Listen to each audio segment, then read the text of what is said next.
என்ன எங்கடி கூட்டிட்டு போற? சொல்றேன் வா பேபி. சர்ப்ரைஸ். ஹேய், பைக்கா? உனக்கு இந்த பைக் வாங்கணும்னு எவ்வளவு நாள் ஆசை, அதான் வாங்கிட்டேன். என்னால நம்பவே முடியலடி.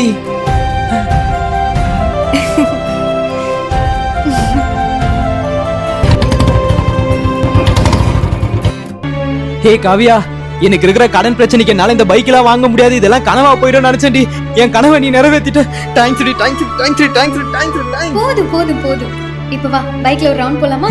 வா போலாம். சார் இந்தாங்க. என்ன ப்ரோ, வண்டியோட புக்குங்களா? இல்ல, வண்டியோட இஎம்ஐ புக்கு. இஎம்ஐயா? எப்படி வாங்கினா என்ன பேபி, அதான் உனக்கு பிடிச்ச பைக் வாங்கியாச்சுல. அது மட்டும் இல்ல சார், மேடம் நம்ம கிட்ட 0 டவுன் பேமெண்ட்ல வாங்கியிருக்காங்க. 0 டவுன் பேமெண்டா? மாசம் 12,500 ரூபாய் மறக்காம கட்டிடுங்க. இப்ப வா, நம்ம பைக்ல ரவுண்ட் போலாம்.